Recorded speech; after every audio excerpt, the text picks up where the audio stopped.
नमस्ते दोस्तों, मेरा नाम है अश्विन और महाराष्ट्र बोर्ड के मैथ्स की इस क्लास में आप सभी का स्वागत है। तो इस क्लास में हम महाराष्ट्र बोर्ड के मैथमेटिक्स के क्लास 6 का चैप्टर नंबर 2 एंगल्स का प्रॉब्लम सेट 2 का Q3 करेंगे। तो ये Q3 है और ये सबसे लास्ट क्वेश्चन है इस प्रॉब्लम सेट 2 का और इस चैप्टर का भी शायद से। तो यहाँ पे हमें क्या दिया है कि look at the figures below and right the type of each of the angles.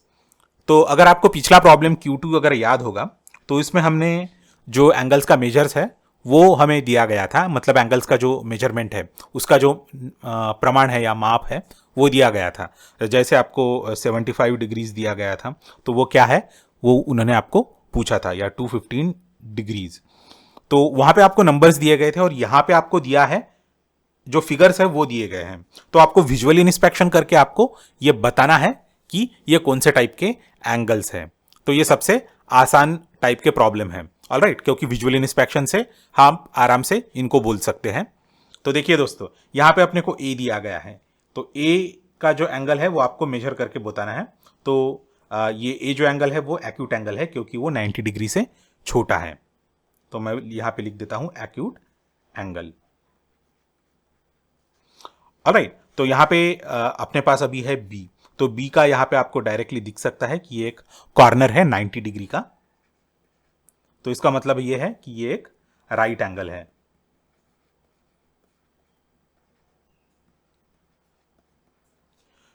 अभी ये जो एंगल है ये थोड़ा सा ट्रिकी क्वेश्चन है, यहां पे दो एंगल्स हैं, ऑलराइट। तो ये जो एंगल है ये वाला, ये एक ऑब्ट्यूज एंगल है, पर हमें ये ऑब्ट्यूज एंगल वाला उन्होंने नहीं पूछा है। उन्होंने अपने को यहां पे एक्सप्लिसिटली मेंशन किया है कि अपने को ये जो एंगल है वो निकालना है, और ये एंगल जो है वो 180 डिग्री से ज्यादा है पर 360 डिग्री से कम है। इसका मतलब ये होता है कि ये एक रिफ्लेक्स एंगल है, ऑलराइट। तो यहां पे आप लिख दीजिए इसका करेक्ट आंसर रिफ्लेक्स एंगल। तो आपको एग्जाम में कंफ्यूज करने के लिए या मूर्ख बनाने के लिए ऐसे क्वेश्चन दिए जाते हैं, आपका जजमेंट टेस्ट करने के लिए। देखिए दोस्तों, मैं आपको एक छोटी सी ट्रिक बता देता हूं। वो कौन सा एंगल जो आपको जिसका मेजरमेंट या जिसका टाइप आपको बताना है उनको, वो एंगल वो ऐसे एरो मार्क से वो हाईलाइट करेंगे। तो ये आप हमेशा याद रखिए, ऑलराइट। तो अभी हम जाते हैं क्वेश्चन नंबर डी की तरफ। तो देखिए दोस्तों, डी की तरफ अगर हम गए तो यहां पे हमें ये मिलता है। तो एक स्ट्रेट लाइन है, राइट, ये पूरी तरह से एक स्ट्रेट लाइन है। इसका मतलब होता है कि ये 180 डिग्री का एंगल है और ये स्ट्रेट एंगल है। STRAIGHT,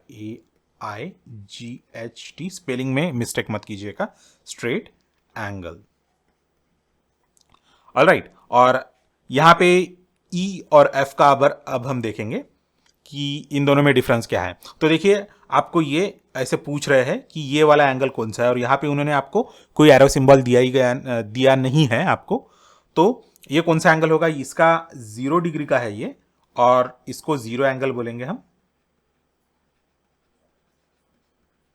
क्योंकि यहाँ पे इन्होंने अपने को कौन सा भी एरो एंगल वाला दिया गया नहीं है, तो इसलिए हम इसको 0 एंगल बोलेंगे। और यहाँ पे ये देखिए ये वाला आपने को मिला है, तो ये क्या है, फुल एंगल है या कंप्लीट एंगल है, alright.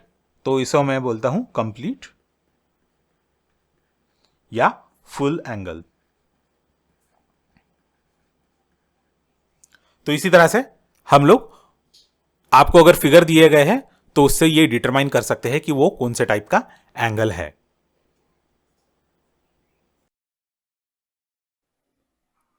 Thanks a lot for watching this video. इस वीडियो को लाइक कीजिए और शेयर कीजिए। मेरे चैनल को सब्सक्राइब कीजिए और नोटिफिकेशंस के लिए बेल आइकन दबाइए। अगले लेक्चर में फिर मिलेंगे।